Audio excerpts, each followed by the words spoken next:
صلی علی رسولہ الکریم اما بعد فاعوذ باللہ من الشیطان الرجیم بسم اللہ الرحمن الرحیم یا ایہا الناس ضرب مثل فاستمعوا لہ ان الذین تدعون من دون اللہ لن یخلقوا ذبابا ولو اجتمعوا لہ وَإِن يَسْلُبْهُمُ الذُّبَابُ شَيْئًا لَا يَسْتَنقِذُوهُ مِنْهُ ضَعُفَ الطَّالِبُ وَالْمَطْلُوبُ مَا قَدَرُ اللَّهَ حَقَّ قَدْرِهِ إِنَّ اللَّهَ لَقَوِيٌّ عَزِيزٌ اللَّهُ يَسْتَفِي مِنَ الْمَلَائِكَةِ رُسُلًا وَمِنَ النَّاسِ إِنَّ اللَّهَ سَمِيعٌ بَصِيرٌ يَعْلَمُ مَا بَيْنَ أَيْدِيهِمْ وَمَا خَلْفَهُمْ وَإِلَى اللَّهِ تُرْجَعُ الْأُمُورُ يَا أَيُّهَا الَّذِينَ آمَنُوا ارْكَعُوا وَاسْجُدُوا وَاعْبُدُوا رَبَّكُمْ وَافْعَلُوا الْخَيْرَ لَعَلَّكُمْ تُفْلِحُونَ وَجَاهِدُوا فِي اللَّهِ حَقَّ جِهَادِهِ هُوَ اجْتَبَاكُمْ وَمَا جَعَلَ عَلَيْكُمْ فِي الدِّينِ مِنْ حَرَجٍ ملت ابیکم ابراہیم هو سماکم المسلمین من قبل وفی ھذا لیکون الرسول شہیدا علیکم وتکونوا شہداء علی الناس فاقیموا الصلاة وآتوا الزکاة واعتصموا باللہ هو مولاکم فنعم المولا ونعم النصیر صدق اللہ العظیم رب اشرح لی صدری ویسر لی امری واحلل عقدۃ من لسانی یفقہوا قولی اللہم الہمنا رشدنا واعذنا من شرور انفسنا اللہم ارنا الحق حقا وارزقنا اتباعہ وارنا الباطل باطلا وارزقنا اجتنابہ اللہم وفقنا لما تحب و ترضى آمین یا رب العالمین۔ یہ سورہ حج کا آخری حصہ ہے، آخری رکوع ہے، رکوع نمبر 10 اور آیات ہیں 73 سے لے کے 78 تک، 6 آیات ہیں۔ پہلے ان کا ترجمہ کر لیتے ہیں۔ فرمایا وہ لوگوں جو اے لوگو، ایک مثال بیان کی جا رہی ہے، توجہ سے سنو۔ بے شک جن کو تم پکارتے ہو اللہ کو چھوڑ کر، وہ ہرگز ایک مکھی بھی نہیں بنا سکتے، خواہ وہ سارے کے سارے جمع ہی کیوں نہ ہو جائیں، اور اگر مکھی ان کے آگے سے کوئی چیز اچک لے وہ اس سے واپس چھین نہیں سکتے۔ بودا ہے طلب کرنے والا بھی اور جس کو طلب کیا جا رہا ہے۔ انہوں نے اللہ کو نہیں پہچانا جیسے کہ اس کو پہچاننے کا حق تھا۔ بے شک اللہ تعالیٰ طاقت والا بھی ہے اور زبردست بھی ہے۔ اللہ تعالیٰ چن لیتا ہے فرشتوں میں سے رسول اور انسانوں میں سے بھی۔ بے شک اللہ تعالیٰ سننے والا دیکھنے والا ہے۔ وہ جانتا ہے جو کچھ تمہارے سامنے ہیں اور جو تمہارے پیچھے ہے، اور تمام معاملات اللہ ہی کی طرف لوٹائے جانے ہیں۔ اے وہ لوگوں جو ایمان لائے ہو، رکوع کرو، سجدہ کرو، اپنے رب کی بندگی کرو اور بھلائی کے کام کرو تاکہ تم بامراد ہو، اور اللہ کی راہ میں جہاد کرو جیسا کہ جہاد کرنے کا حق ہے۔ اس نے تمہیں پسند کر لیا ہے اور تمہارے لیے دین میں کوئی تنگی نہیں رکھی ہے۔ یہ تمہارے باپ ابراہیم کا طریقہ ہے۔ اس نے تمہارا نام فرمانبردار رکھا ہے، پہلے بھی اور اس میں بھی، تاکہ رسول صلی اللہ علیہ وسلم تمہارے اوپر گواہ ہو جائیں اور تم تمام انسانوں پر گواہ بن جاؤ۔ تو نماز قائم کرو، زکوٰۃ ادا کرو، اللہ سے چمٹ جاؤ، وہ تمہارا مولا ہے، کیا خوب مولا ہے اور کیا خوب مددگار ہے۔ یہ جو یہ اعلان بھی ہوا، اسے تواصی بالحق سے متعلق قرار دیا گیا۔ ذرا میں تھوڑا سا اس کو پورا پس منظر آپ کے سامنے رکھ دوں کہ ہم نے یہ سلسلہ شروع کیا تھا سورۃ العصر سے، اور اس بتایا یہ تھا، شروع میں ہی بتا دیا تھا کہ یہ جو ہم نے منتخب کیے ہیں حصے قرآن مجید کے، یہ قرآن مجید کے خلاصے ہیں، اور تاکہ پورے قرآن سے اگر ہم نہیں گزر سکتے تو ان مقامات کو پڑھ کر قرآن مجید کا جو مرکزی خیال ہے، جو اس کے اہم مضامین ہیں، وہ ہمارے سامنے آ جائیں اور اس کی روشنی میں باقی جگہیں پھر سمجھنا آسان ہو جائیں۔ یوں سمجھیے کہ اگر اس کو آدمی اچھی طرح سمجھ لے تو قرآن مجید کی بنیادی تعلیمات اس کے سامنے آ جائیں گی۔ یہ 6 حصے ہم نے بتائے تھے، جیسے 6 حصے ہیں۔ پہلے حصہ 4 جامع اسباق پر مشتمل ہے، یعنی جس میں ایسے مقامات ہیں کہ جن میں ساری باتیں ایک ہی مقام پہ آ گئی ہوئی ہیں، جیسے جس میں سورۃ العصر تھی، سورہ بقرہ کی آیت نمبر 177 تھی جسے آیا بر کا عنوان دیا گیا تھا، پھر سورہ لقمان کا دوسرا رکوع تھا، اور اس کے بعد سورہ حامیم السجدہ کی آیات 30 تا 36 تھیں۔ یہ 4 اسباق پر مشتمل پہلا حصہ تھا۔ اس کے بعد ہم نے دوسرا جو حصہ تھا اور تیسرا حصہ جو ہم نے پڑھ لی ہے، یعنی 3 حصے ہم پڑھ چکے ہوئے ہیں۔ تو سورۃ العصر میں جو شرائط بیان ہوئی ہیں نجات کی، یعنی دوزخ سے بچنے کی جو شرائط بیان ہوئی ہیں وہ 4 ہیں: ایمان، عمل صالح، تواصی بالحق اور تواصی بالصبر۔ تو ہم نے یہ طے کیا تھا کہ وہ 4 جو جامع اسباق ہیں ان میں گویا وہی سورۃ العصر والی بات ہے۔ اس کے بعد ہم نے یہ کیا تھا کہ ان کی ذرا تفصیلات سمجھنی ہے ایک ایک کی۔ تو ایمان کی تفصیلات سورہ فاتحہ ہم نے پڑھی اسی حوالے سے، پھر ہم نے سورہ آل عمران کی آیات 190 تا 95 پڑھی، پھر سورہ نور کی آیات 35 تا 40 پڑھی، پھر سورہ تغابن پوری پڑھی، سورہ قیامہ پڑھی۔ تو یہ اس سے ایمان کے مباحث مکمل ہو گئے۔ ایمان کے مباحث مکمل کرنے کے بعد اگلا کون سا آنا چاہیے تھا؟ عمل صالح۔ تو یہ سورہ حجرات پہ جا کے عمل صالح کی بحث ہماری مکمل ہو گئی۔ ہم نے انفرادی سطح پہ دیکھا ایک فرد کے کرنے کے کام کیا ہیں۔ جب 2 افراد مل جاتے ہیں تو خاندان بن جاتا ہے، تو خاندان کے ادارے کا مقصد کیا ہے، اس کا عمل صالح کیا ہے۔ پھر خاندان مل کے معاشرہ بنتا ہے، تو معاشرے کی سطح پر قرآن مجید نے کیا رہنمائی دی ہے، اور اس سے اوپر انسانی اجتماعیت کی جو سب سے چوٹی ہے وہ ریاست کی سطح ہے۔ تو ریاست کی سطح پر قرآن مجید کی جو ہدایات تھی وہ سورہ حجرات کے حوالے سے ہمارے سامنے آ گئی۔ یہ ہم نے چونکہ ابھی ختم کیا ہے 15 دن پہلے، تو اس کا یہ مہینہ ہو گیا شاید، کیونکہ بیچ میں ایک پروگرام اور بھی ہوا تھا، تو وہ تو تقریباً سب کو مستحضر ہوگا کہ ریاست کی سطح کا عمل صالح کیا ہے۔ اب اس کے بعد اگلا حصہ جو آتا ہے وہ آتا ہے تواصی بالحق کا، یعنی ایمان، عمل صالح، اور وہاں پہ تیسری چیز کیا ہے سورۃ العصر میں؟ تواصی بالحق، باہم ایک دوسرے کو حق کی وصیت کرنا۔ تو اب وہ والا شروع ہونا چاہیے۔ لیکن یہ جو درمیان میں حصہ ہے، یہ جو آج ہم پڑھنے چلے ہیں، یہ اصل میں پہلے 4 جو ہمارے اسباق تھے نا، جامع اسباق، یہ ان سے ملتا جلتا ہے، کیونکہ اس میں ساری باتیں پھر جمع ہو کے آ گئی ہیں۔ یہ صرف تواصی بالحق سے متعلق نہیں ہے، اس میں تواصی بالحق کی بات بھی ہے، اور عمل صالح کی بات بھی ہے، اور ایمان کی بات بھی ہے، اور اشارتاً صبر کا ذکر بھی ہے۔ وہ میں وہاں پہنچوں گا تو آپ سے کر دوں گا۔ یہ جو واعتصموا باللہ، اللہ سے چمٹ جاؤ، یعنی صبر کرنے کے لیے اللہ سے چمٹنا پڑتا ہے نا۔ وہ جو آپ کو مشکلات آئیں گی، مصیبتیں آئیں گی، تو اس کے لیے کسی سے چمٹنا ضروری ہے، کسی کا تعاون، کسی مدد چاہیے تو مدد اللہ ہی دے سکتا ہے۔ تو واعتصموا باللہ، اللہ سے چمٹ جاؤ۔ تو خیر یہ جامع اسباق ہی سے متعلق سمجھ لیں، لیکن چونکہ اس کو رکھا ہم نے یہاں ہے تو اس کے یوں سمجھ لیجئے کہ آخری آیت جو ہے، آخری آیت وہ تمہید ہے آگے تواصی بالحق والے مضامین کی۔ لیکن اس آیت سے پہلے جو آیات ہیں یہ ہمارے پچھلے مضامین کا خلاصہ ہے۔ یہ جو ایمان اور عمل صالح کے مباحث جو ہم نے پڑھ لیے ان کا خلاصہ ہے، جو پہلی 5 آیات میں آ جائے گا، 73 سے 78 تک، تو یہ 7 ہو گئیں۔ تو پہلی 6 جو ہیں ان میں یہ سارا خلاصہ آ جائے گا، اور یہ جو 7ویں ہے آخری، اس میں تواصی بالحق کے مضمون کا آغاز ہو جائے گا، اس کی تمہید یہ بن جائے گی۔ تو یہ اس کا ربط ہے اس منتخب حصوں کے ساتھ۔ اب آ جائیں جی، جو سب سے پہلی بات کہی گئی وہ ہے، یعنی یہ خطاب انسانوں سے، سارے انسانوں سے۔ قرآن مجید میں جب ہم خطاب کی بات کرتے ہیں بڑی اہمیت کی بات ہوتی ہے، یعنی کہیں پہ بات جو ہو رہی ہوتی ہے وہ بنی اسرائیل سے ہو رہی ہوتی ہے، اہل کتاب سے، تو ذکر آ جاتا ہے یا اہل الکتاب، اے کتاب والو۔ کہیں پہ وہ بات ہو رہی ہوتی ہے منافقین سے بھی ہوتی ہے، یا ایھا الذین نافقوا، یا الذین نافقوا، وہ لوگ کے جو منافق ہیں، تو پتہ لگا کہ یہ منافقوں کے ساتھ بات ہو گئی۔ مشرکوں سے بات ہو رہی ہو تو وہ بھی پتہ لگتا ہے۔ اسی طرح جو ہے وہ مسلمانوں سے بات ہو تو یا ایھا الذین آمنوا، اے وہ لوگوں جو ایمان لائے ہو۔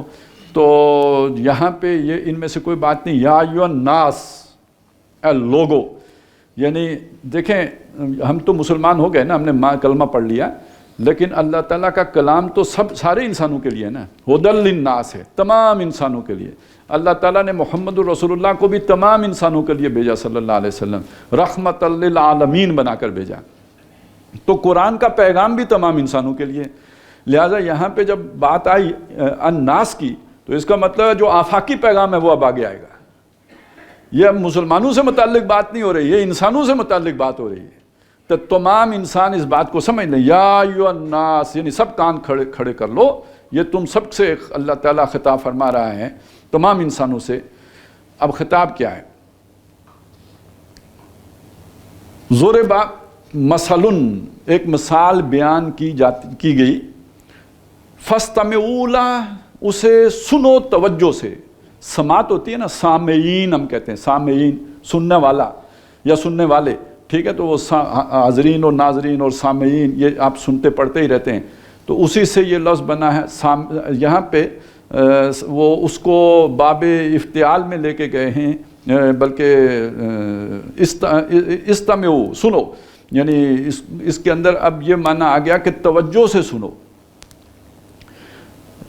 ایک ہوتا ہے جیسے ہم کہتے ہیں کوئی بات کان میں پڑ گئی، میرے کان میں یہ آواز پڑی، یعنی میں سننا نہیں چاہ رہا تھا لیکن آواز آئی، تو آپ ابھی یہاں بیٹھے کسی کو نیند آ جائے تو آواز تو کان میں جاتی رہے گی نا میری، تو لیکن اسے سمجھ نہیں آ رہا ہوگا، وہ خواب میں پتہ نہیں کون سے منظر میں گھوم رہا ہوگا۔ تو یہ جو ہے نا، یہ سماعت ہے۔ لیکن ایک آدمی متوجہ ہو کے، توجہ کر کے، پوری اپنی ذہن کو فوکس کر کے جب بات کو سن رہا ہوتا ہے تو یہ استماع ہے۔ اب پورے غور سے وہ سن رہا ہے۔ تو یہاں پہ پہلی بات اللہ تعالیٰ نے یہ فرمائی کہ ایک مثال بیان کی جا رہی ہے، کان لگا کے سننا، توجہ سے سننا، خوب غور سے سننا۔ اچھا، مثال کیا ہے؟ ان الذین تدعون من دون اللہ، بے شک جن ہستیوں کو یا جن چیزوں کو آپ، اب جو بھی ظاہر ہے جو چیزیں جن کو جو محبت کرتے ہیں تو وہ تو ہستیاں کہیں گے، اور جو انہیں کچھ اہمیت نہیں دیتے تو وہ چیزیں ہی کہیں گے۔ ان الذین، بے شک وہ کہ جن کو تم پکارتے ہو، تدعون، تم جن سے مانگتے ہو یا جن کو پکارتے ہو، من دون اللہ، اللہ کو چھوڑ کر۔ اس کا مطلب یہ ہے کہ اللہ کو بھی پکارتے ہیں لیکن اللہ کو چھوڑ کر اوروں کو بھی پکارتے ہیں۔ تو جن اللہ کو چھوڑ کر جن کو تم پکارتے ہو، لن یخلقوا ذبابا، وہ ایک مکھی بھی نہیں بنا سکتے، وَلَوِ اجْتَمَعُوا لَهُ، خواہ وہ سارے کے سارے جمع ہو جائیں۔ وَإِن يَسْلُبْهُمُ الذُّبَابُ شَيْئًا، بلکہ ان کے آگے سے اگر مکھی کوئی شے اچک کے لے جائے۔ یہ اب سمجھیں، منظر جب تک ذہن میں نہیں لے کے آئیں گے تو یہ بات سمجھ میں نہیں آئے گی۔ یعنی وہ کن چیزوں کو پکارتے تھے؟ بتوں کو، رکھے ہوئے نا 360 بت رکھے ہوئے ہیں۔ اچھا، اب جیسے آج کیا ہے، آج ہے کہ کل ہے، پتہ نہیں، کرسمس کب ہے جی؟ کل ہے۔ تو اب اس کے وہ جو بھی کرسمس کے ساتھ جشن اور تحفے اور پھر کھانے پینے کا، یہ تو جتنے بھی اس طرح کی چیزیں ہوتی ہیں، کھانا پینا تو ساتھ ہی ہوتا ہے۔ مطلب میٹھے کے بغیر تو کوئی بھی مذہب مکمل نہیں ہوتا۔ بدنام بیچارہ مولوی ہے، ہر ایک میٹھا کھاتا ہے۔ تو اب وہ جب میٹھے کی بات آئے گی تو بتوں کے ہاں بھی میٹھا ہوتا ہے کہ نہیں ہوتا ہے؟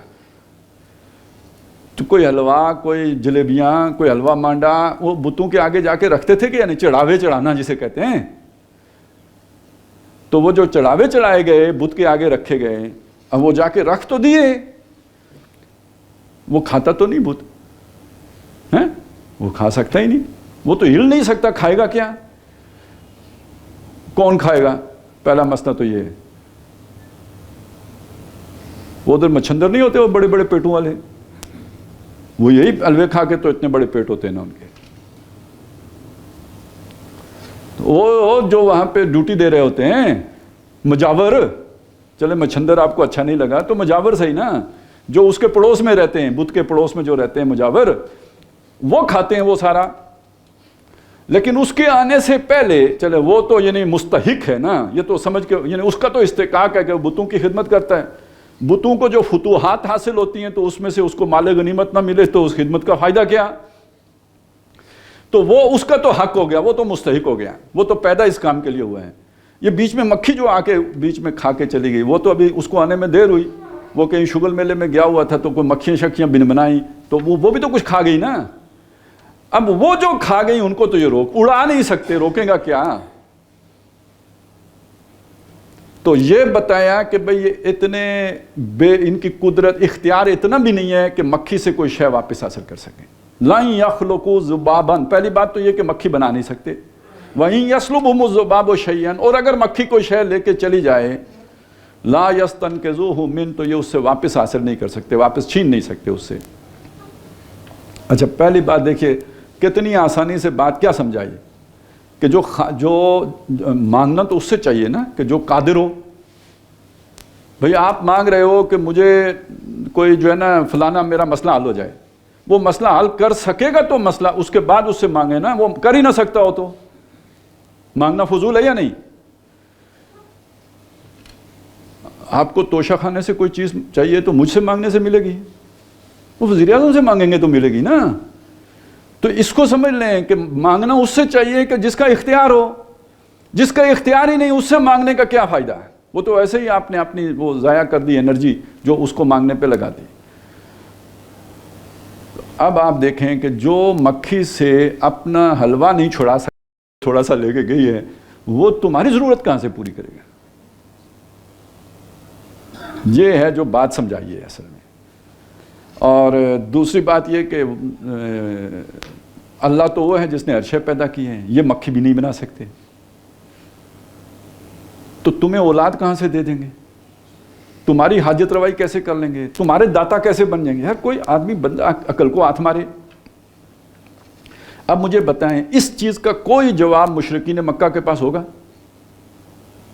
کوئی جواب نہیں تھا. تو کیا جواب دیا انہوں نے؟ جواب تو دینا تھا. یہ تو نہیں ہو سکتا کہ بندہ جواب نہ دے. یجادلو بالباطل، باطل جواب دینا باطل طریقے سے. وہ کیا تھا؟ یہ بات کو جو ٹوسٹ کرتے ہیں لوگ، انہوں نے کیسے ٹوسٹ کی؟ انہوں نے کہا دیکھیں یہ اللہ کا کلام تو نہیں ہو سکتا. مکھی کیا چیز ہے؟ اللہ اتنا بادشاہ، وہ مکھی کی مثال دے گا؟ سمجھ آئی بات کی؟ تو اللہ کا مقصود کیا ہے؟ بات سمجھ میں آئے. اس کو اس سے کوئی غرض نہیں ہے کہ بات کس بات سے سمجھ میں آئے گی. اصل مسئلہ ابلاغ کا ہے، تبلیغ کا ہے، بات سمجھانے کا، اتمام حجت کا ہے، بات سمجھ میں آ جائے. تو اللہ نے اپنے لیول پہ بات کرنی ہو تو وہ عربی میں کیوں کرے؟ اللہ کی بولی تو پتہ ہی نہیں کون سی ہے. وہ تو کوئی زبان مطلق ہوگی جو اللہ کی ہے. یہ اس نے عربی میں قرآن کیوں نازل کیا؟ تاکہ تمہیں سمجھ آئے. اب وہ مکھی کا ذکر کیوں کر رہا ہے؟ تاکہ تمہیں سمجھ آئے. تو آج بھی جو بھی شخص یہ چاہے گا کہ اس کے سامعین کو اس کی بات سمجھ میں آئے، وہ ہمیشہ آسان مثال دے گا. اس کا اسلوب بھی آسان ہوگا، اس کا انداز بھی سادہ ہوگا. جس کی غرض یہ ہو کہ لوگوں کو یہ پتہ چلے میں بہت بڑا عالم ہوں، لوگوں کو لگ پتہ جائے کہ کتنا بڑا فاضل ہے، تو اس کو اس سے کوئی غرض نہیں ہے کہ لوگوں کو بات سمجھ میں آئے یا نہ آئے. وہ موٹے موٹے الفاظ کی بمبارمنٹ کرے گا تاکہ کسی کو سمجھ نہ آئے. جب سمجھ نہیں آئے گی تو مان لیں گے کہ کوئی بہت اونچی بات کی ہے انہوں نے. سمجھ آ گئی تو پھر چونکہ ہمیں سمجھ آ گئی تو کوئی ہلکی بات تھی نا جو ہمیں سمجھ آ گئی. تو بڑا عالم اپنے آپ کو ثابت کرنے کے لیے موٹے موٹے الفاظ کی بمبارمنٹ چاہیے ہوتی ہے. اسلوب بھی اتنا مشکل کہ کسی کو ککھ پتہ نہ چلے کہ جملہ شروع کہاں سے ہوا تھا. 3 صفحے کا تو جملہ ہی ہے نا. تو اسلوب بھی مشکل، لائن آف آرگومنٹ بھی ڈیفیکلٹ، پیچیدہ، اور اس کے ساتھ ساتھ یہ کہ مثالیں بھی مشکل، فلسفیانہ قسم کا انداز، ککھ پتہ نہ چلے بندے کو. اور جس نے سمجھانے کی کوشش کی اس کو سمجھو کہ یہ تو عامی ہے نا، یہ تو بالکل یہ کیا مکھی کی مثالیں تو مچھر کی مثالیں اور یہ مثالیں، اس نے تو بالکل گراؤنڈ پہ آ کے بات کی. یہ کوئی عالم نہیں ہو سکتا. تو یہی الزام اللہ پہ بھی. اب یہ اتنی بڑی وہ تھا نا جو اسی کا جواب سورہ بقرہ میں دیا. اچھا یہ ترتیب نزولی کے اعتبار سے سورہ حج اور سورہ بقرہ بہت ایک زمانے کے قریب کے زمانے کی ہیں. سورہ حج کے بارے میں اختلاف ہے کہ یہ مکی ہے یا مدنی ہے. بعض جو مفسرین ہیں وہ اسے مکی مانتے ہیں، بعض مفسرین نے اسے مدنی لکھا ہے، یعنی یہ مدینے میں نازل ہوئی ہے. اور سورہ بقرہ تو کنفرم ہے نا کہ وہ غزوہ بدر سے پہلے، اس کا بیشتر حصہ جو اکثر و بیشتر سوائے چند آیات کے غزوہ بدر سے پہلے نازل ہو گیا تھا. تو اب آپ سوچیں کہ یہ یعنی ایک ہی زمانے میں سورہ حج اور سورہ بقرہ نازل ہوئی ہیں. اس میں یہ مسئلہ کس طرح آیا؟ ان اللہ لا یستحیی ان یضرب مثلا ما بعوضۃ فما فوقها. بے شک اللہ شرماتا نہیں ہے کہ وہ مثال بیان کرے مچھر کی یا اس سے بھی کسی کم ترین چیز کی. فالذین الذین آمنوا، وہ لوگ جو ایمان والے ہیں، فیعلمون انہ الحق من ربہم، انہیں سمجھ آ جاتی ہے کہ ان کے رب کا کلام ہے یہ، وہ ہمیں سمجھانا چاہتا ہے، اس نے سمجھانے کے لیے ہماری سطح پہ آ کے بات کی ہے۔ والذین کفروا، اور جو کافر ہیں، یقولون، وہ یہ کہتے ہیں، ماذا اراد اللہ بہذا مثلا، یہ مثال دینے کا اللہ کا مطلب کیا ہے؟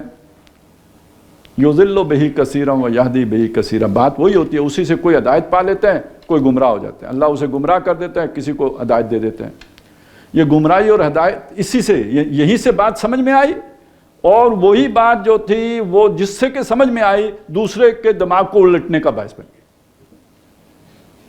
اس کو ذرا اور کھول کے سورہ مدثر میں سمجھایا، وہ ایک خاص پس منظر ہے، اس میں بتایا کہ جو دوزخ ہوگی اس پر 19 فرشتے ہوں گے، علیہا 19، 19 اس کے اوپر تعینات ہوں گے۔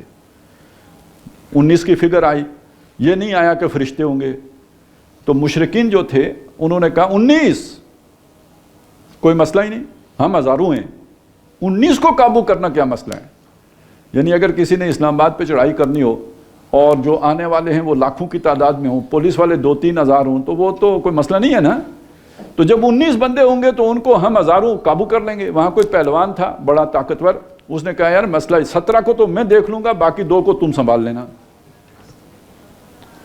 یعنی ہم دوزخ کا وہ کام کر دیں گے جو ابھی وہ CTD سینٹر بنو میں ہوا ہے نا، تو قیدیوں ہی نے ان کے اوپر قبضہ کر لیا، تو ہم بھی جہنم کے دروغوں کے اوپر قبضہ کر لیں گے۔ علیہا 19، تو 19 کا کیا مسئلہ ہے؟ اس پر پھر اللہ تعالیٰ نے غضبناک ہو کے کہا وَمَا جَعَلْنَا أَصْحَابَ النَّارِ إِلَّا مَلَائِكَةً، وہ جو دوزخ کے اوپر ہم نے تعینات کیے ہیں داروغے، وہ فرشتے ہیں۔ یعنی ایک فرشتہ زمین پر پر مارے تو ساری زمین جو ہے نا وہ ختم ہو جائے، اس کی طاقت کا یہ عالم ہے۔ تو فرشتے ہیں، تم ان کی طاقت کا اندازہ نہیں لگا سکتے۔ پھر اس کی حکمت بیان کی کہ یہ عدد ہم نے کیوں بتایا۔ اس میں ایک حکمت یہ تھی کہ جو کتاب والے ہیں ان کو یقین آ جائے۔ معلوم ہوا کوئی کتاب میں بھی، یعنی تورات میں یا انجیل میں بھی اس عدد کا ذکر ہوگا تاکہ ان کو بھی یقین آ جائے، ایمان ان کے یقین کی وجہ سے ایمان والوں کے ایمان میں اور اضافہ ہو جائے۔ تو وہی چیز جو ان کی گمراہی کا باعث بن رہی تھی، ان کے ایمان کے اضافے کا ذریعہ بن گئی۔ اور آخر میں کنکلوڈ کیسے کیا؟ کَذَلِكَ يُضِلُّ اللَّهُ مَن يَشَاءُ وَيَهْدِي مَن يَشَاءُ، اس طرح اللہ جس کو چاہتا ہے گمراہ کرتا ہے اور جس کو چاہتا ہے ہدایت دیتا ہے۔ بات وہی ہوتی ہے، 2 باتیں نہیں ہوتی، بات ایک ہی ہوتی ہے۔ اسی ایک بات سے ایک بندے کو ہدایت مل جاتی ہے، دوسرا گمراہ ہو جاتا ہے۔ تو یہ تو خیر ایک ضمنی مسئلہ تھا، میں نے چاہا یہ بھی آپ کے سامنے رکھ لوں کہ انبیاء کا اور آسمانی کتابوں کا اسلوب سادہ ہوتا ہے، بات سمجھانا بہت عام فہم، عام انسانی سطح پہ آ کے، اور ظاہر مزدوروں کو بھی سمجھانا ہے، ان پڑھوں کو بھی سمجھانا ہے، بہت بڑے پڑھے لکھے لوگوں کو بھی سمجھانا ہے۔ تو بات تو پھر اس لیول پہ آ کے کرنی ہے کہ ہر کسی کو سمجھ آ سکتی ہو، نہ سمجھے تو اس کی مرضی ہے لیکن اسے سمجھ آ سکتی ہو، لہذا یہ مشکل انداز نہیں ہوتا۔ اسی معنی میں فرمایا وَلَقَدْ يَسَّرْنَا الْقُرْآنَ لِلذِّكْرِ فَهَلْ مِن مُدَّكِرٍ، ہم نے اس قرآن کو ذکر کے لیے بہت آسان کر دیا، تو کیا کوئی نصیحت پکڑنے والا ہے؟ اچھا، اس سے یہ نہ سمجھ لیجئے کہ اتنا ہی آسان ہے۔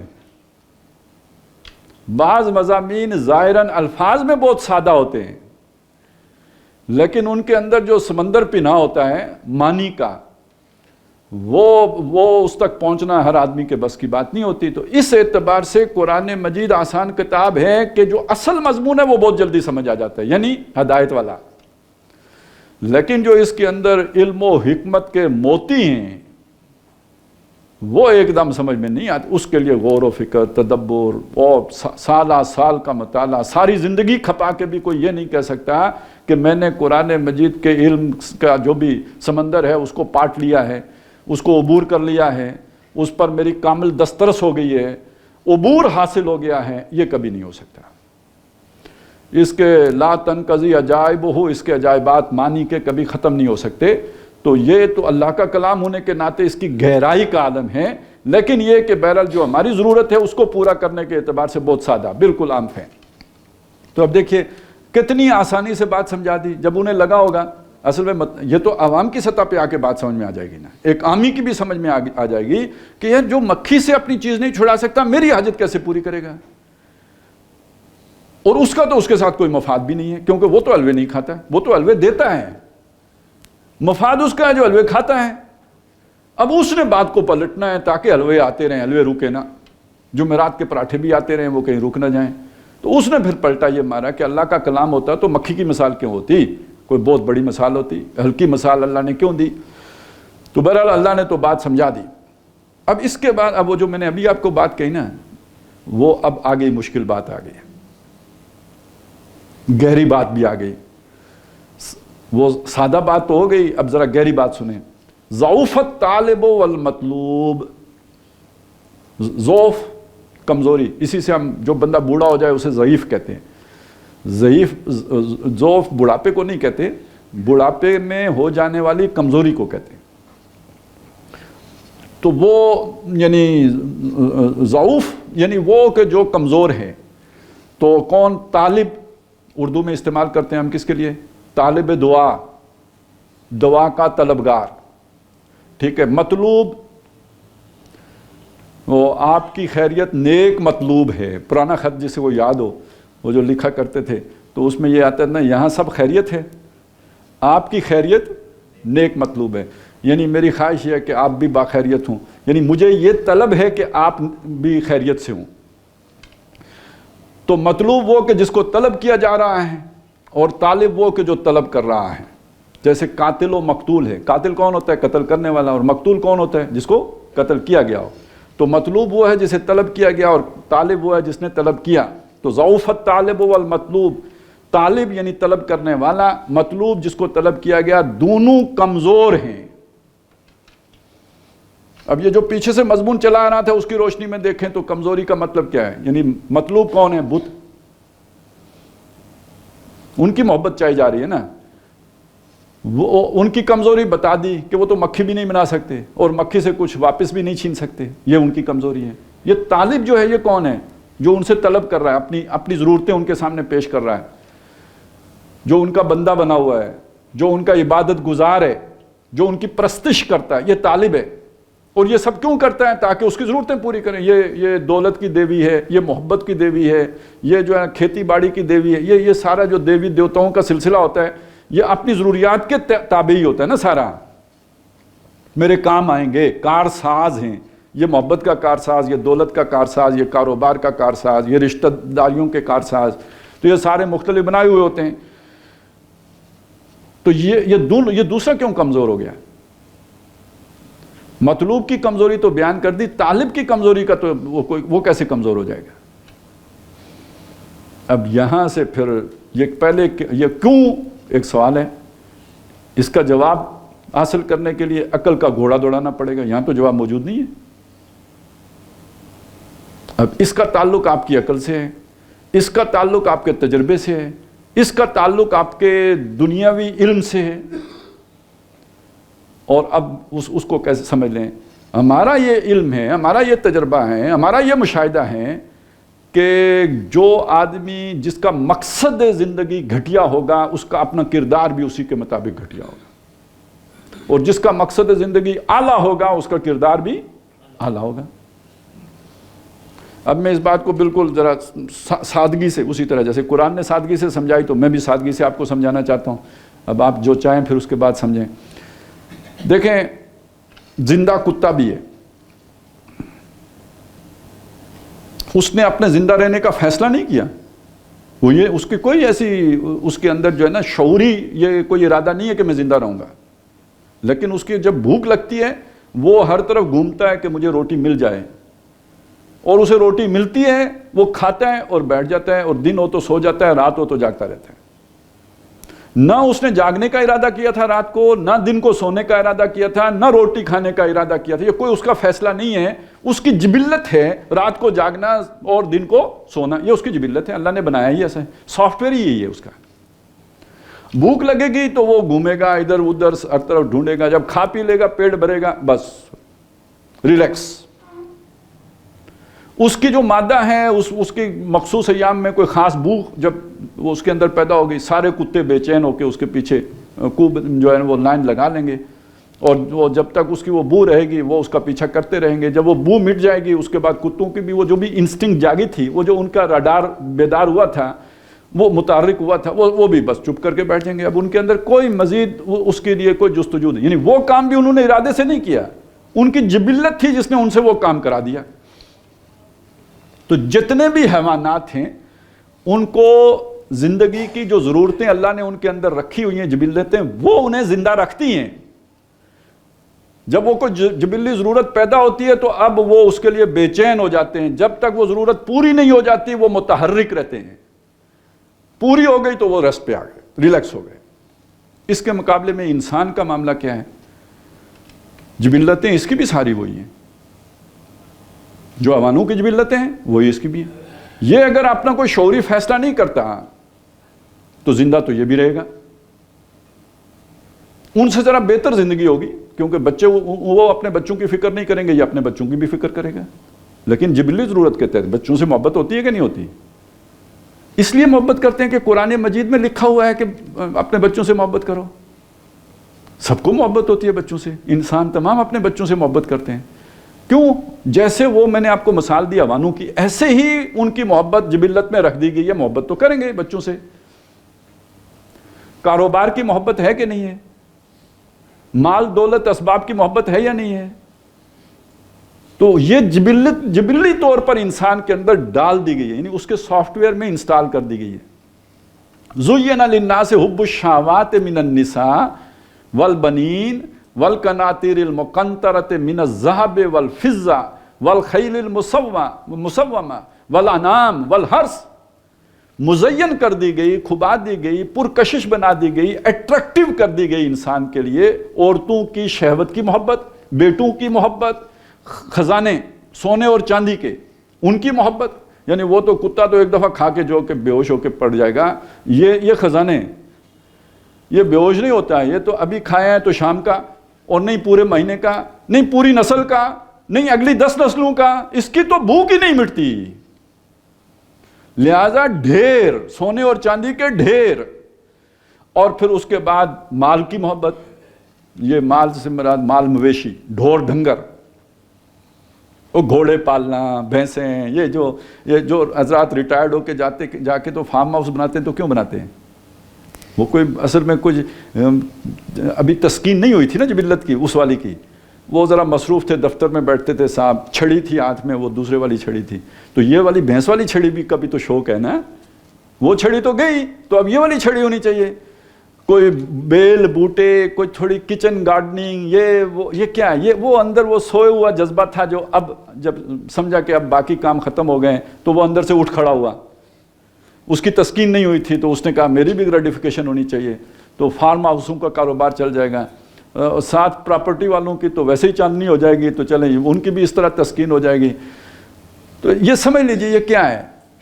یہ سب جیسے اس کتے کو بھوک لگی تو اس نے اٹھ کے کھانا ڈھونڈا، ایسے ہی ہمارے اندر زندگی کو گزارنے کے لیے یہ جذبے رکھ دیے گئے. ہمارا شعوری فیصلہ ہو یا نہ ہو، یہ چیزیں ہمیں یعنی لے کے جائیں گی. ہم محنت کریں گے، مسلمان بھی کرے گا، کافر بھی کرے گا. کافر تو زیادہ کرتا ہے. تو یہ اس کی فطرت نہیں کہنا چاہیے، اس کی جبلت میں پیوست کر دیا گیا، اس کی سرشت میں گون دیا گیا ہے، رچا بسا دیا گیا ہے. وہ اس کی طرف خود سے جائے گا، کوئی کسی خارجی دباؤ کی کوئی سمجھانے کی ضرورت نہیں ہے. لیکن اب آپ سوچیں کہ جو انسان یہیں تک رک گیا، یہی اس کی زندگی کا مقصد ہو گیا، بچے پالنے، یہ اپنا کاروبار جمانا ہے، کیریئر بنانا ہے، اور اس کے بعد مر جانا ہے. کیا بتلائیں احباب، کیا کار ہائے نمایاں کر چلے، BA ہوئے، پتہ نہیں کلرک لگے، پینشن ملی، مر گئے. تو یہ مقصد حیات ہے. اور یہی اگر جس نے مقصد بنا لیا، اب مجھے بتائیں اس کی زندگی کے کردار میں نمایاں خصوصیات کیا ہوں گی؟ لالچ مزید کا، لالچ ہی ہوگا نا، اور حل من مزید. اچھا، جس سے امید ہوگی کہ اس سے مجھے کوئی نفع مل سکتا ہے، اس کی چاپلوسی، خوشامد. جو اگلی پوزیشن پہ ترقی دے سکتا ہے. اس آدمی کے کردار میں آپ کو کوئی حسن نہیں ملے گا، کوئی خوبی نہیں ملے گی، کوئی بھلائی نہیں ملے گی، کوئی اچھائی نہیں ملے گی. یہ بس اپنی جبلتوں کا قیدی ہے. اسے ملے گا تو اترائے گا، اس کا تھوڑا سا نقصان ہوگا تو ڈپریشن، چلو جی سائیکیاٹسٹ، گولیاں، بلڈ پریشر اتاں تو بلڈ پریشر تھلاں، یہ اس کی زندگی اسی چکر میں رہے گی. ان الانسان خلق ہلوعا اذا مسہ الشر جزوعا واذا مسہ الخیر منوعا. جب اسے کوئی تکلیف پہنچتی ہے تو جزا فضا کرتا ہے, چیختا چلاتا ہے, روتا دھوتا ہے, بس بالکل مایوس ہو جاتا ہے. اور جب اسے کوئی بلائی ملتی ہے, کوئی خیر, کوئی دولت, کوئی عہدہ, کوئی رتبہ, روکتا ہے, بخیلی, کنجوسی. تو یہ تو ہو گیا. اب آپ کو سمجھ آ گئی نا کردار کا تعلق مطلوب سے. اگر مطلوب مال و اسباب ہے, اب اگر مطلوب یہ دنیا کی یہ جبلی جو محبتیں ہیں یہ ہیں, تو کردار کے اندر یہ کمزوری آ جائے گی. اب اس سے اگلا مرحلہ ہوگا, وہ سطح ہوگی کہ ایک انسان اپنے آپ کو انسان سمجھے. وہ کہے یار میں حیوانی زندگی کیوں, میرا کوئی نصب العین ہونا چاہیے, میرا کوئی مقصد حیات ہونا چاہیے, کوئی پرپز آف لائف ہونا چاہیے. یہ صرف اپنی پیٹ پوجا, بچوں کی پیٹ پوجا, اس لیے تو ہم نئی دنیا میں آئے. کوئی بھلا کام کرنا چاہیے. تو اس سے آگے جو خاندان کے بعد جو کام آپ کے ذہن میں آئے گا وہ کیا ہو سکتا ہے؟ قوم, برادری. ٹھیک ہے, قوم برادری کا بھی آئے گا نا. اپنی برادری کا تو سگا ہوگا نا, برادری کے لیے قربانی تو دے گا, برادری کے لیے وقت نکالے گا, برادری کے درمیان عدل کرے گا, انصاف کرے گا. لیکن جب بات آئے گی دوسری برادری کی, تو جب دوسری برادری کی بات آئے گی تو اس کے عدل و انصاف کے پیمانے بدل جائیں گے. اب یہ میری برادری ہے نا, یہ سب سے پہلے ہے. وہ پتہ نہیں آپ کو میں نے سنایا نہیں, ہمارے یہاں وہ پہلے تو یہ عدالتیں تو ہوتی نہیں تھی نا, جرگے ہی ہوتے تھے, پنچایتیں ہوتی جسے کہتے ہیں. تو جو بھی مقدمے شقدمے ہوتے تھے وہیں پیش ہوتے تھے. تو کوئی کوئی مسئلہ تھا 2 آدمیوں کا, بڑھتے بڑھتے 2 برادریوں کا مسئلہ بن گیا. وہ بڑے بیٹھے, اور جب بڑے بیٹھے تو جو ایک والے جو تھے نا وہ کوئی زیادتی کر رہے تھے, تو دوسروں نے انہیں کہا کہ خدا کا خوف کریں. دیکھیں نا یہ مسئلہ تو یوں ہے, آپ کو بھی پتہ ہے یوں ہے, تو خدا سے ڈریں. انہوں نے کہا دیکھو بھائی خدا کو بیچ میں نہ لاؤ, یہ ابھی سیکولرزم اور اسلام کی بحث سے بہت پرانی بات ہے. انہوں نے کہا خدا کو بیچ میں نہ لاؤ, پہلے پگ پھر نک, اس کے بعد خدا اور پھر رسول. سمجھ گئے آپ؟ تو اب پگ جب پہلے آئے گی تو اس کا مطلب ہے آپ کے اصول ویری کر جائیں گے. تو جہاں جو آدمی اصول جس کے تبدیل ہو جاتے ہوں اس کو آپ اصول پرست آدمی تو نہیں کہہ سکتے. کردار میں گھٹیا پن آ گیا یا نہیں آ گیا؟ اب اس سے آگے چلیں, یہاں سے برادری سے بندہ اوپر اٹھ گیا, آج کل ویسے اکثر اٹھ ہی جاتے ہیں. تو اگلی جگہ کون سی آئی؟ قوم, ملک. سب سے پہلے پاکستان. تو پھر جو کردار سامنے آتا ہے وہ یہ ہے کہ پاکستان کے لیے تو بھلا سوچے گا, لیکن یہ کہ اس کے علاوہ ایران کے لیے نہیں سوچے گا, لبنان کے لیے نہیں سوچے گا, فلسطین کے لیے نہیں سوچے گا, کشمیر کے لیے نہیں سوچے گا. اس سے آگے اس کی سوچ نہیں جائے گی. اس کی زندگی میں بھی ڈبل سٹینڈرڈ ہوں گے. اور یہ سارے یورپین اقوام میں یہ جن کے آپ اخلاق کے گن گاتے ہیں نا کہ وہ اتنے اچھے ہیں, اتنے بھلے ہیں, جھوٹ نہیں بولتے, یہ کرتے ہیں, وہ کرتے ہیں, وہ آپس کی حد تک ہیں. جب دوسرے کی بات آئے گی تو جھوٹ بھی دھڑلے سے بولتے ہیں. کولن پاول نے بولا تھا یا نہیں بولا تھا کہ عراق ماس ڈسٹرکشن ویپنز بنا رہا ہے؟ کسی نے نہیں کہا جھوٹ بولا. کیوں؟ یہ تو ان کا معیار ہے کہ ٹھیک ہے دوسری قوموں کو رگڑنے کے لیے یہی سچ ہے جو آپ کو فائدہ پہنچائے, یہی خیر ہے, یہی بھلائی ہے. یہ وہ قومیں نیک کہ جو لاکھوں ٹن گندم سمندر برد کر دیں گی. کیوں؟ ریٹ مینٹین کرنے کی. سپلائی زیادہ ہو گئی نا, سپلائی اصول ہے نا اکنامکس کا, سپلائی زیادہ ہو طلب کم ہو تو ریٹ گر جاتا ہے. تو اگر آپ نے ریٹ مینٹین رکھنا ہے تو سپلائی کنٹرول کرنی پڑے گی. تو سپلائی کنٹرول کرنے کے لیے جو آپ کی گندم فالتو سمندر میں تو ڈالو گے تاکہ ریٹ نہ کم ہو جائے. ادھر لوگ بھوکے افریقہ میں مرا کریں, ہم نے ریٹ نہیں نیچے آنے دینا, اس لیے اسے سمندر میں ڈمپ کر رہے ہیں. یہی قومیں. کردار میں گھٹیا پن آ گیا. اچھا اب ایک شخص کافر آدمی ابھی مسلمان نہیں ہے اس کی بات کرتے ہیں, وہ انسانیت کی سطح پہ اٹھ گیا, وہ اس قوم کے چیز سے بھی اوپر اٹھ گیا. تو کم از کم مدر ٹریسا جیسا تو ہوگا نا, وہ ان لوگوں سے تو بہتر ہوگا نا.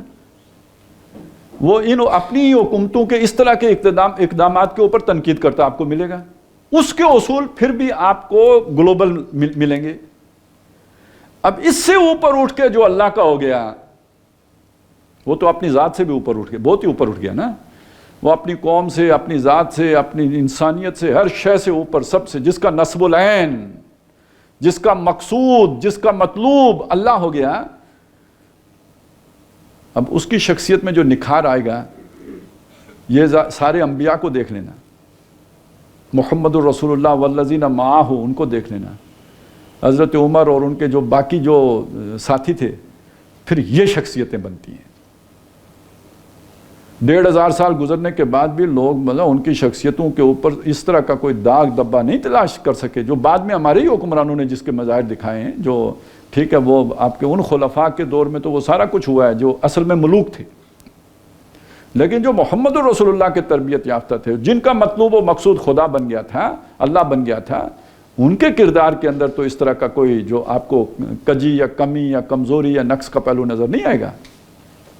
وہ انسانوں کے درمیان پھر وہ انصاف کا معیار قائم کیا ہے، آج رہتی دنیا تک یاد رہے گا، آج بھی دنیا اس کے گن گاتی ہے، بلکہ اس کو حاصل کرنے کے لیے بھاگ دوڑ کر رہی ہے، اس مقام تک ابھی بھی پہنچ نہیں پائی ہے جہاں تک پہنچایا تھا محمد الرسول اللہ نے صلی اللہ علیہ وسلم۔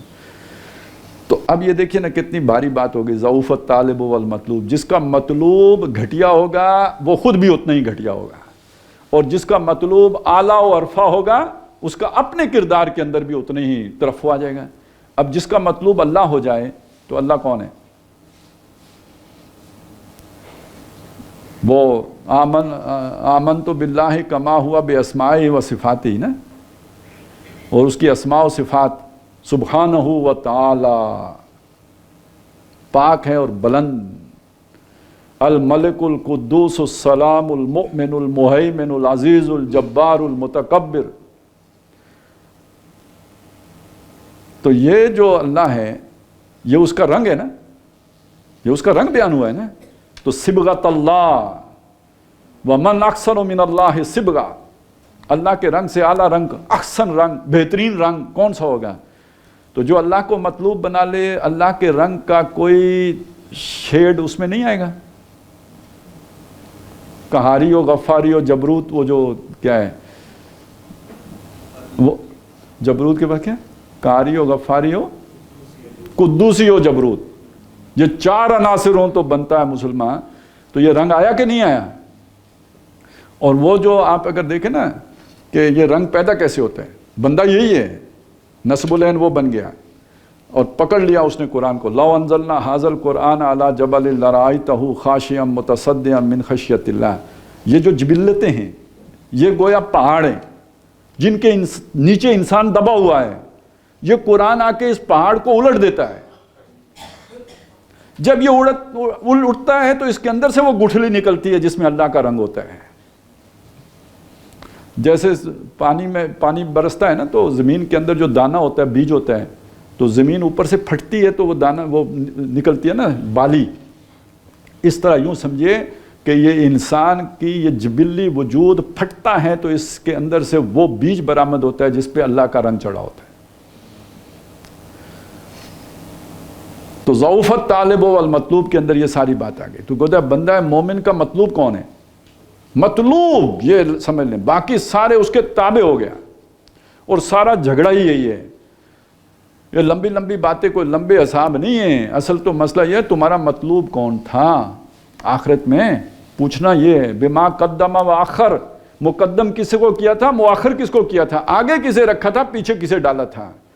یہ رشتہ دار آگے تھے، پہلے پگ اور نک تھی، یا پہلے اللہ اور رسول تھے؟ پیٹھ کس کی طرف تھی اور منہ کس کی طرف تھا؟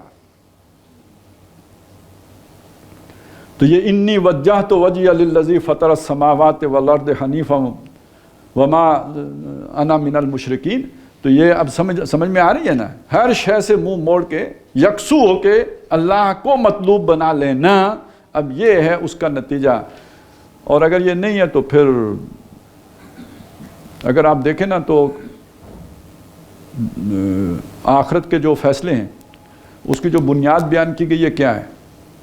وَأَمَّا مَنْ خَافَ مَقَامَ رَبِّهِ وَنَهَى النَّفْسَ عَنِ الْهَوَىٰ، جو اپنے رب کے حضور کھڑے ہونے سے ڈرا اور اپنے نفس کو خواہش کرنے سے اس نے روکا۔ خواہش کون سے، نفس کی کون سی خواہش ہوتی ہے؟ یہ جو میں نے محبتیں گنوائی ہیں۔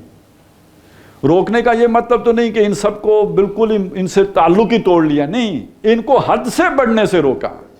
انہیں کنٹرول میں رکھا, انہیں حساب میں رکھا, ان کو سرکش نہیں ہونے دیا, طغیانی پہ نہیں جانے دیا, روک کے رکھا, نہن نفس عن الہوی, قابو میں رکھا.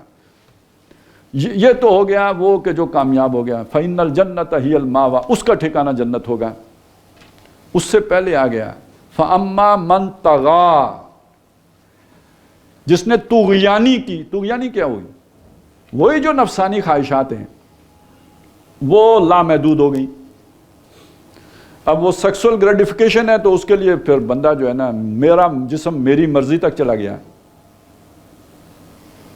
طغیانی ہوگی یا نہیں ہوگی؟ پھر تو مطلب کدھر کدھر, یہ تو پھر پرواہ بھی نہیں ہوگی نا, ماں بہن بیٹی کچھ بھی نہیں رہتا نا, وہی حیوانی زندگی ہو جاتی ہے. یہ طغیانی ہے. اسی طرح جس کے دل میں پھر مال کی محبت پیدا ہوئی, اس نے ملکوں کے ملک تباہ برباد کر دیے, مال جمع کرو. تو فاما من طغیٰ وآثر الحیات الدنیا, اور اس نے دنیا کی زندگی تو ترجیح دی, یعنی مطلوب کیا بنایا؟ دنیا کی زندگی بنائی. فإن الجحیم ہی المأویٰ, تو دوزخ اس کا ٹھکانہ ہے. تو بہرحال یہ آگے جی پہلی بات کہ اللہ تعالیٰ عظیم ہے, عزیز ہے, قدیر ہے, قادر ہے. تو وہ ہے کہ جس نے اس کو مطلوب بنایا, اس کا کردار پھر اتنا ہی بلند, اتنا ہی عالی, اتنا ہی شاندار ہو جائے گا. ما قدر اللہ حق کا قدر ہی, انہوں نے اللہ کو نہیں پہچانا جیسے کہ اس کو پہچاننے کا حق تھا.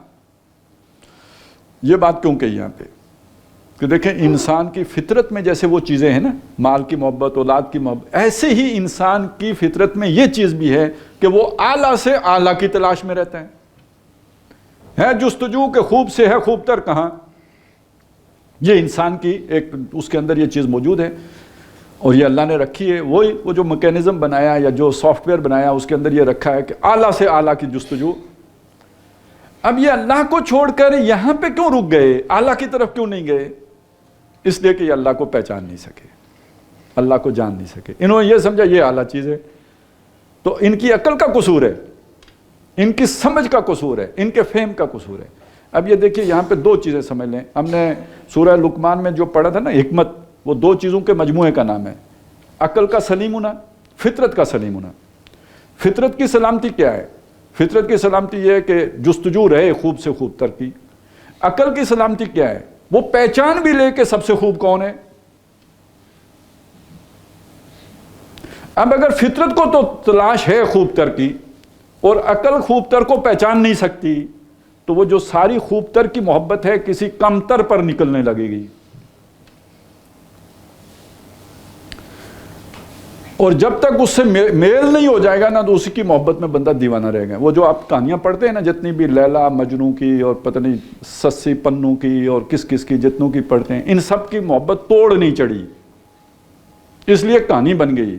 ان میں سے ایک کی بھی شادی ہو جاتی تو پھر طلاق پہ منتج بھی ہو چکی ہوتی, کیونکہ وہ خوب تر سمجھ کے ایک دوسرے کے دیوانے ہوئے نا, اور وہ خوب تر ہے نہیں. عقل نے صحیح نہیں پہچانا ہوا, وہ تجربہ ہوتا تو پتہ لگتا. اور اکثر یہ جو محبت کی شادیاں ناکام ہوتی ہیں تو اسی وجہ سے ہو جاتی ہیں نا, کہ وہ آئیڈیالائز کر رہے ہوتے ہیں ایک دوسرے کو. بہت کسی زمانے میں پڑھا تھا, ٹھیک ہی پڑھا تھا, ویسے سمجھ بہت بعد میں آئی, لیکن یہ کہ جب پڑھا تھا تب ٹھیک پڑھا تھا, کہ لو از مس انڈرسٹینڈنگ بٹوین ٹو فولز. ٹھیک ہے, تو یہ شرک بھی ایک مس انڈرسٹینڈنگ ہوتی ہے کہ جو ایک پھول کو لاحق ہوتی ہے, جو اللہ کو نہیں پہچان سکتا. وَمِنَ النَّاسِ مَن يَتَّخِذُ مِن دُونِ اللَّهِ أَندَادًا, لوگوں میں وہ بھی ہیں کہ جو اللہ کے ضد اور ند مقابل بنا لیتے ہیں. يُحِبُّونَهُمْ كَحُبِّ اللَّهِ, ان سے محبت کرتے ہیں جیسے اللہ سے محبت کرنی چاہیے. تو یہ محبت کا جذبہ اگر اندر ہے تو اس کا مطلب فطرت میں تو ہے, ٹھیک ہے, فطرت مسخ نہیں ہوئی ہے, یہ والی فائل کرپٹ نہیں ہوئی ہے, یہ ٹھیک کام کر رہی ہے. لیکن ڈائریکٹ کرنا تھا عقل نے کہ وہ جس پر یہ محبت لگانی ہے وہ ہے, اسے پہچانا نہیں تو وہ کہیں اور لگے گی. یہ ہے پرابلم. تو اس سے پتہ یہ چلا کہ عقل کی بھی بڑی اہمیت ہے. اگر وہ نہ کام کر رہی ہو تو پھر وہ بندہ گمراہ ہو جاتا ہے, اور فطرت نہ کام کرے تو جذبہ ہی نہیں پیدا ہوتا, اس کام کی طرف طبیعت ہی نہیں مائل ہوگی. شکر بھی ایک جذبہ ہے, وہ بھی فطرت کا جذبہ ہے. محبت بھی ایک جذبہ ہے, وہ بھی فطرت کا جذبہ ہے. لیکن ان دونوں جذبات کو ڈائریکشن کون دیتا ہے؟ ڈائریکٹ کون کرتا ہے؟ عقل کرتی ہے۔ یہ قرآن کس کو سمجھانے آیا ہے؟ جی یہی بتانے آیا اللہ کو پہچانو، تو انہوں نے نہیں پہچانا، اس وجہ سے یہ کیا کمزور سے مطلوب بنا کر ان کے پیچھے چل پڑے۔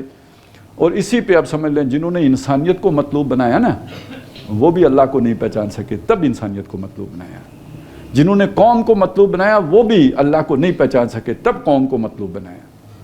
کل جنہوں نے سورج کو مطلوب بنایا تھا یا چاند کو مطلوب بنایا تھا یا بتوں کو مطلوب بنایا تھا، وہ اللہ کو نہیں پہچان سکے تھے، اس لیے ان کمتر ہستیوں کو جو ہے وہ مطلوب بنا لیا تھا۔ تو اگر اللہ کی پہچان کرا دی جاتی تو یہ نہ ہوتا۔ اور یہاں پہ میں ایک چھوٹی سی بات اور عرض کر دوں، جتنی بھی کافر اقوام ہیں نا، جب بھی ہمارا ان کے ساتھ کوئی ڈائلاگ ہوتا ہے، آرگومنٹ ہوتا ہے، مقابلہ ہوتا ہے، وہ اپنے کسی کو پیش کرتے ہیں، مقابلے میں ہم اپنی کسی شخصیت کو پیش کرتے ہیں۔ یہ غلط لائن آف آرگومنٹ ہے۔ مقابلے میں تو بس اللہ کو پیش کرنا چاہیے۔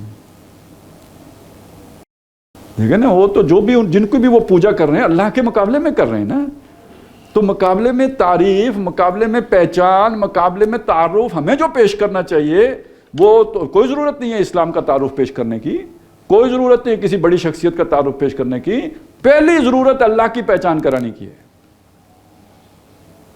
وہ جب ایکٹیویٹ ہو جائے تو پھر اگلی ساری منزلیں بہت آسان ہو جائیں گی۔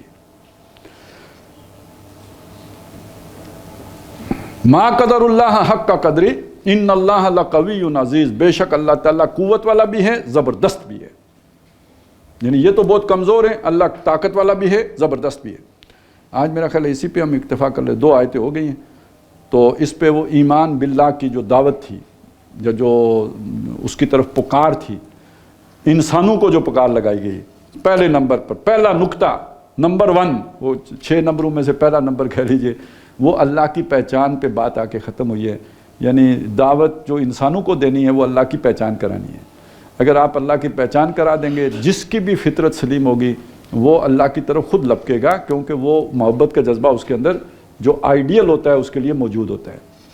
بارک اللہ لی ولکم فی القرآن العظیم ونفعنی وایاکم بالآیات والذکر الحکیم۔